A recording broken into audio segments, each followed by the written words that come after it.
लेक्चरला आपण properties of stationery waves बघितलेले आहेत. Now we see comparison between progressive waves and stationary wave. Stationary waves आणि progressive wave याच्यामधला difference आपल्याला study करायचे. तर first of all we consider in case of progressive wave disturbance produced. Medium मध्ये ज्यावेळी disturbance produce होतो तेव्हाच wave create होतात हे आपल्याला माहिती आहे. मग हा जो डिस्टर्बन्स आहे, if this disturbance travelling from one region to another, एका रिजन कडून जर तो दुसऱ्या रिजन कडे हा डिस्टर्बन्स ट्रॅव्हल होत असेल तर त्यावेळी त्या वेव्हजना आपण काय म्हणतो, progressive waves. In case of progressive waves disturbance travels from one region to another region with certain velocity. काहीतरी velocity त्याला असणार आहे आणि हा डिस्टर्बन्स त्या मीडियम मध्ये एका रिजन कडून, एका पॉइंट कडून दुसऱ्या पॉइंट कडे पास केला जातो. आता स्टेशनरी वेव्ह मध्ये मात्र तो जो डिस्टर्बन्स आहे, तो जो डिस्टर्बन्स आहे तो disturbance remains as it is. म्हणजे तो जो डिस्टर्बन्स आहे त्या मीडियम मध्ये एका रिजन कडून दुसऱ्या रिजन कडे पास केला जात नाही. तर तो जो आहे तो आहे तिथंच थांबणार आहे. Disturbance remains in the region where it is produced and its velocity is zero. Velocity काय असते, झिरो असते. म्हणजे आपण बघितलेलं होतं ज्यावेळी स्टेशनरी वेव्हज प्रोड्यूस होतात, स्टेशनरी वेव्ह मध्ये ही जी लूप आहे या लूप मध्ये काय होतं, तर ही लूप आहे तशीच राहते, त्याची मोशन होत नाही, ही मोशनलेस असणार आहे. त्यामुळं त्याची वेलॉसिटी ही काय असते, तिथे झिरो असते. इथं मात्र काही सर्टन वेलॉसिटीनं तो डिस्टर्बन्स एका रिजन कडून दुसऱ्या रिजन कडे पास केला जातो. But in case of stationary wave disturbance produce remains there where it is produced. जिथे तो तयार झालेला आहे तिथंच तो थांबतो. त्यावेळी व्हेलॉसिटी जी आहे ती व्हेलॉसिटी काय असेल, इथं झिरो असेल. त्याच्यानंतर सेकंड आहे एम्प्लिट्यूड इज सेम. एम्प्लिट्यूड हे सगळ्या पार्टिकल साठी सेम असेल. जेवढे पार्टिकल्स त्याच्यामध्ये असणार आहेत त्या सगळ्या पार्टिकलचं एम्प्लिट्यूड हे मात्र सारखं राहतं. But in case of stationary wave amplitude changes from particle to particle. इथं जे एम्प्लिट्यूड आहे ते एम्प्लिट्यूड मात्र पार्टिकल टू पार्टिकल चेंज होणार आहे. म्हणजेच एम्प्लिट्यूड हे पार्टिकलचं डिफरंट असतं. In case of progressive wave amplitude is same. In case of stationary wave amplitude is different. त्याच्यानंतर थर्ड आहे all the particles cross their mean positions. Cross their mean positions. All the particles cross their mean position. आता mean position जेव्हा cross केली जाते तेव्हा सगळे particles एकाच वेळी प्रोग्रेसिव्ह वेव्ह मध्ये ती मीन पोझिशन क्रॉस करत नाहीत. म्हणजेच it does not cross their mean position. पण जर आपण स्टेशनरी वेव्ह कन्सिडर करत असू, आता इथे घेताना cross their mean position simultaneously, एकाच वेळी सगळे पार्टिकल्स मीन पोझिशन क्रॉस करत नाहीत. But in case of stationary wave all the particles cross their mean position simultaneously. Their mean position simultaneously. एकाच वेळी सगळे पार्टिकल्स त्याची मीन पोझिशन क्रॉस करतात. In case of stationary wave, stationery wave मध्ये मीन position एकाच वेळी क्रॉस केली जाते. प्रोग्रेसिव्ह वेव्ह मध्ये मात्र एकाच वेळी सगळे पार्टिकल्स त्यांची मेन पोझिशन क्रॉस करत नाही. आता याच्यामध्ये नेक्स्ट आहे all the particles are moving. All the particles are moving. इथं सगळे पार्टिकल्स काय होतात, मूव्ह होतात, त्यांची मोशन होते. But in case of stationary wave particles do not move at certain positions. Particles काही पोझिशनला मात्र त्यांची मोशन होत नाही. तो जो पॉइंट आहे त्याला आपण काय म्हणतो, नोड्स. नोडच्या ठिकाणी पार्टिकलची मोशन होत नाही, तर तिथे ती काय असेल, झिरो असेल. त्यांचं डिस्प्लेसमेंट इथं झिरो असतो. म्हणजेच पार्टिकल्स काही ठिकाणी त्यांची मोशन होत नाही. They are remain as it is. The points are called node. त्या पॉइंटला आपण काय म्हणतो, नोड्स म्हणतो. तर ही चौथा डिफरन्स असेल. All the particles are moving, but in case of stationary wave particles are at the position of nodes are always at rest. नोडच्या ठिकाणी सगळे पार्टिकल्स हे कसे असतात, स्टेशनरी असतात. त्याच्यानंतर नेक्स्ट आपण कन्सिडर करणार आहे energy is transferred. Energy is transferred. Energy is transferred from one region to another. एका रिजन कडून दुसऱ्या रिजन कडे एनर्जी ट्रान्सफर केली जाते. But in case of stationary wave there is no transfer of energy. इथे मात्र एनर्जी ट्रान्सफर केली जात नाही. त्याच्यानंतर नेक्स्ट डिफरन्स आहे. आता जर आपण फेजेस कन्सिडर केल्या तर phases of different particles in case of progressive wave are different. Phases of different particles are different. वेगवेगळे पार्टिकल्स असतील तर त्यांची फेज ही काय असते, डिफरंट असते. But if we consider stationary waves, then we have seen one of the property of stationary wave is that all the particles in the same loop are in same phase, and the particles which are in adjacent loop are in opposite phase.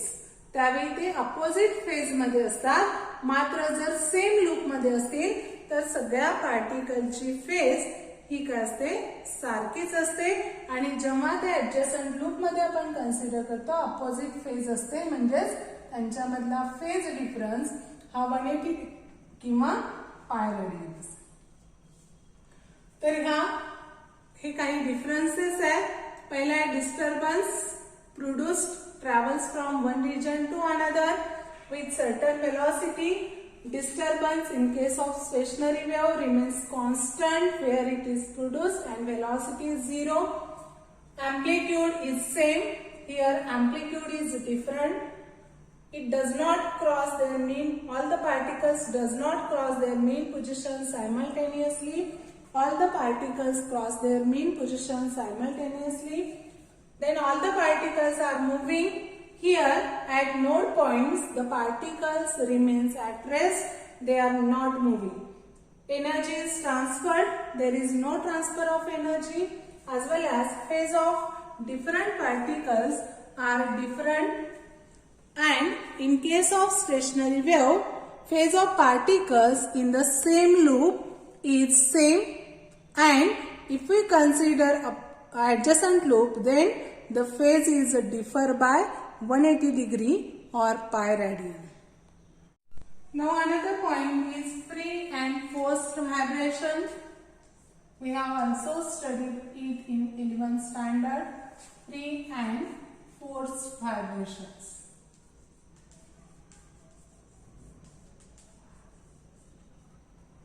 Free and forced vibrations. तर त्याच्यामध्ये सुरुवातीला आपण consider करूया what is mean by free vibrations. Free vibrations और free oscillations. आता हे जे free vibrations आहेत म्हणजे काय, तर समजा आपण पेंडुलम घेतला आणि या पेंडुलमला आपल्याला ऑसिलेशन द्यायचे. तो आपण रिजिड सपोर्ट पासून अटॅच केला आणि तो काही डिस्टन्स डिस्प्लेस केला आणि रिलीज केला. इकडे उडून तो सोडला तर याला काय मिळणार आहेत, ऑसिलेशन्स मिळतील. आता आपण याला कंटिन्युअस ऑसिलेशन दिलेले नाहीये, फक्त एकदाच तो आपण इकडे ओढला आणि सोडल्यानंतर त्याला ऑसिलेशन्स मिळतात.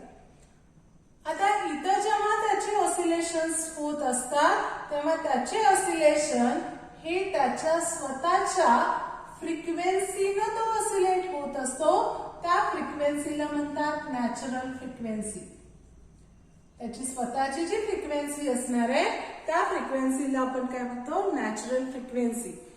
तर हा जो पेंडुलम आहे तो ऑसिलेट होत असताना त्याच्या नॅचरल फ्रिक्वेन्सीनं जर ऑसिलेट होत असेल then the vibrations are free vibration. इथं आपण काय केलेलं आहे, बॉडी एकदा डिस्प्लेस केली आणि रिलीज केली तर त्याला जे ऑसिलेशन्स मिळतात त्यावेळी ती बॉडी जी ऑसिलेट होते ती त्याच्या नॅचरल फ्रिक्वेन्सीने ऑसिलेट होणार आहे. त्या व्हायब्रेशन्सना काय म्हणतात, फ्री व्हायब्रेशन्स म्हणतात. म्हणजेच काय, if a body vibrates with its natural frequency, the vibrations are known as free vibrations. If a body vibrates with its natural frequency, the vibrations are called free vibrations. आता इथे सुरुवातीला फक्त आपण त्याला displacement देतो, सुरुवातीला ती बॉडी डिस्प्लेस करतो आणि त्यानंतर ती बॉडी त्याचे ऑसिलेशन्स परफॉर्म करते. पण ही कंटिन्युअसली मुव्हिंग राहत नाही, कंटिन्युअस ऑसिलेट होत नाही, तर काही वेळाने त्याचे ऑसिलेशन्स हे स्टॉप होतात. त्याचा जो अँप्लिट्यूड आहे तो हळूहळू कमी होऊन फायनली तो काय होतो, झिरो होतो. म्हणजे परत त्याची ओरिजिनल किंवा मीन पोझिशनला तो पेंडुलम परत येतो. म्हणजेच इथे आपण जे ऑसिलेशन्स दिलेले आहेत त्या ऑसिलेशनमुळे ती बॉडी व्हायब्रेट झाली, पण त्याला अपोज झाल्यामुळं ती बॉडी काय होते, काही वेळाने त्याचे ऑसिलेशन थांबवते. Oscillations become stop because there will be damping force acting on it. त्याच्यावरती ऍक्ट होणारं जे फोर्स आहे ते काय असेल, तिथं डॅम्पिंग फोर्स असेल आणि या डॅम्पिंग फोर्समुळं हे जे ऑसिलेशन्स आहेत ते काही वेळाने स्टॉप होतात. म्हणजे ज्या मीडियम मध्ये ती बॉडी ऑसिलेट होत असते त्या मीडियम कडून त्याच्या मोशनला अपोज केला जातो. त्यामुळं त्या बॉडीचं जे अँप्लिट्यूड आहे ते हळूहळू काय होतं, कमी होतं. म्हणजे तो जो फ्रिक्शनल रेझिस्टन्स आहे मीडियमचा त्याच्यावरती हे डॅम्पिंग फोर्स किंवा याचे ऑसिलेशन्स हे डिपेंड असणार.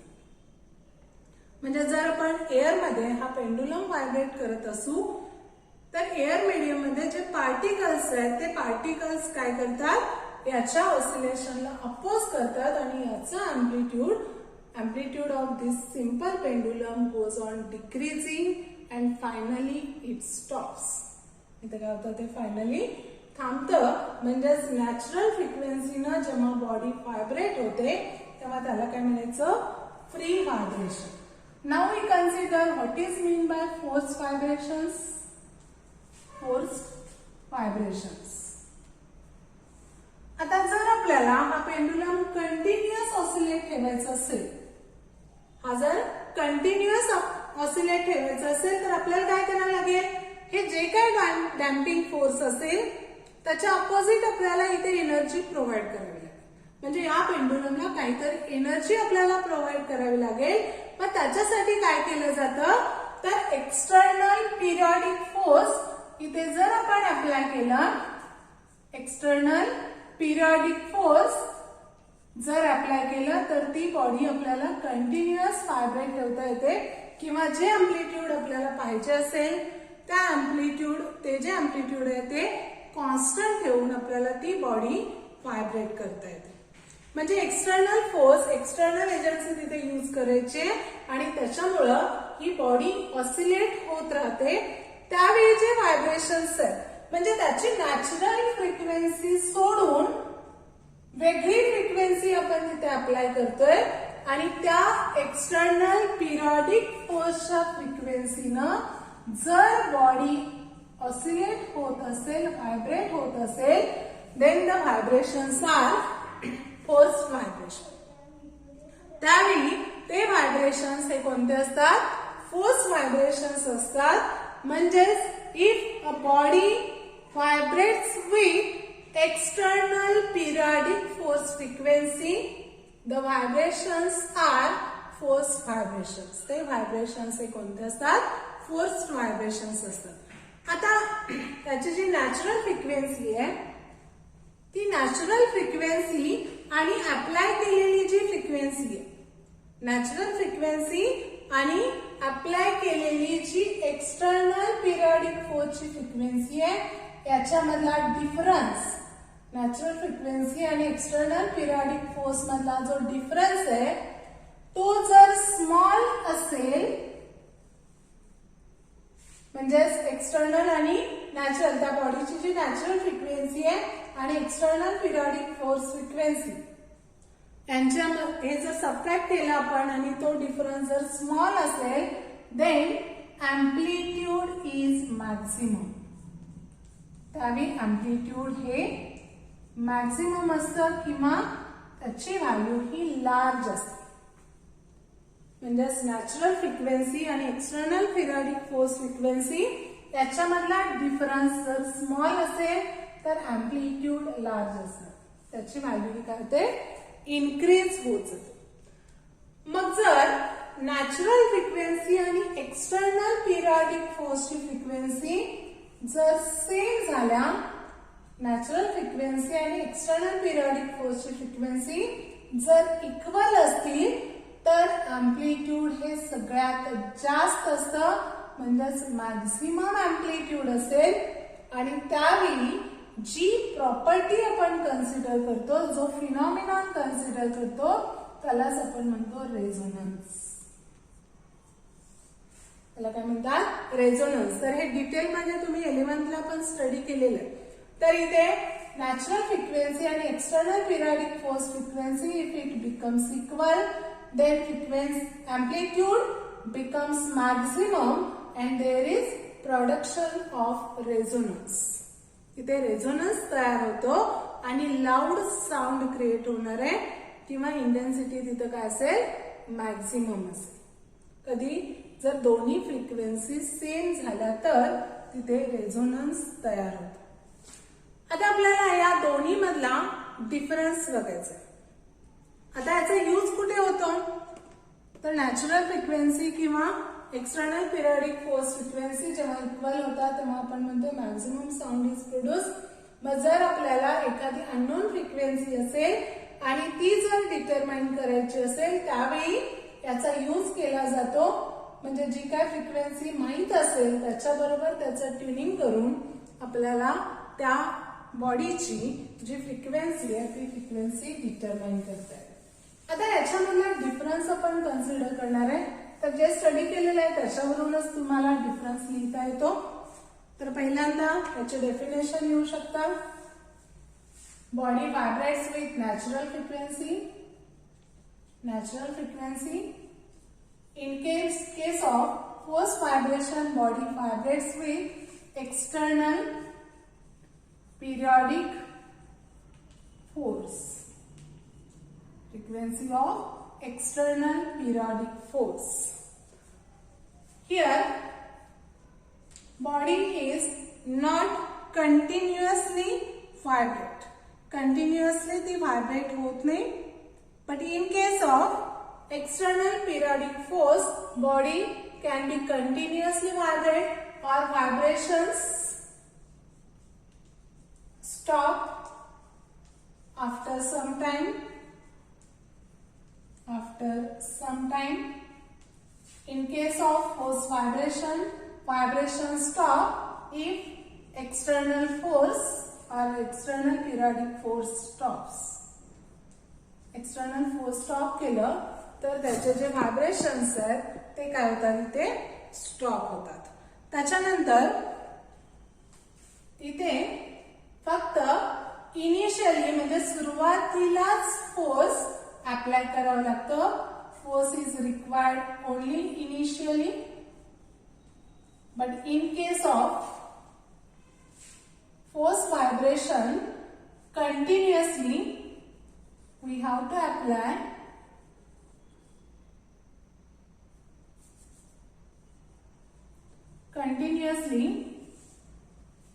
The force on it.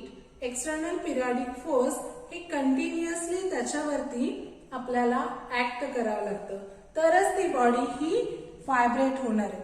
आता याच्यामध्ये frequency of vibration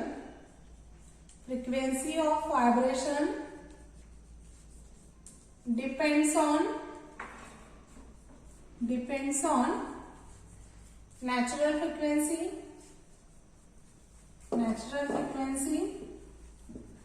but in case of force vibration, frequency depends on external periodic force. frequency external periodic force वरती डिपेंड असते.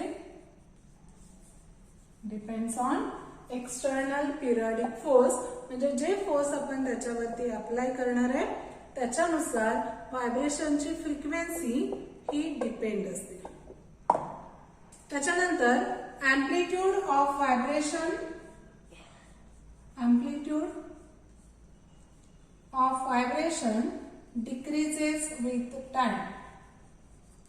decreases with time. इथं व्हायब्रेशनचा amplitude हा विथ टाइम डिक्रीज होतो, पण इथे जरी एम्प्लिट्यूड स्मॉल असला तरी एम्प्लिट्यूड रिमेन्स कॉन्स्टंट. तरी इथं एम्प्लिट्यूड हे काय राहतं? कॉन्स्टंट. Amplitude remains constant. इथे मात्र एम्प्लिट्यूड हे कॉन्स्टंट राहणार आहे in case of force vibrations. तर इथे या पद्धतीने तुम्ही हे डिफरन्सेस लिहू शकता. त्याच्यानंतर आपण ज्या डेफिनेशन बघितलेल्या आहेत किंवा काही वेळेला तुम्हाला ऑब्जेक्टिव्ह साठी क्वेश्चन विचारला जाईल. ज्यावेळी फ्रिक्वेन्सी स्मॉल असेल तेव्हा एम्प्लिट्यूड काय असतं तर ते लार्ज असणार आहे. जेव्हा त्या दोन्ही फ्रिक्वेन्सी नॅचरल आणि एक्सटर्नल पिरियडिक फोर्सची फ्रिक्वेन्सी जेव्हा सेम होतात त्यावेळी मात्र हे जे एम्प्लिट्यूड आहे ते सगळ्यात जास्त असतं, सगळ्यात मॅक्झिमम असतं.